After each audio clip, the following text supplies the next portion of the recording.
laban, patuloy lang. Meron at merong dahilan kung bakit ang mga bagay-bagay ay nagkakaroon man, kung nakaramdam kayo ng ilang kabagalan or ng ilang disconnection, detachment, ng ilang glitch sa ilang sektor, mapatrabaho man, or pamilya. 10, okay? 10, dyan po pumapasok ang career, sabi ko nga, or pag-aaral sa mas practical, para sa ilang student na nakikinig ngayon, push, malapit na kayo. Meron tayong nakikita, achievement, na kung saan syempre pa, merong celebration.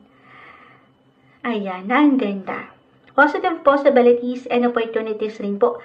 Pagdating, na-mention ko na rin si third house astrology, since Jupiter, again, is entering your third house of communication. So, may magandang posibilidad sa part na yan. Communication, technology, and travel. Pero andito yung magagandang posibilidad para sa inyo.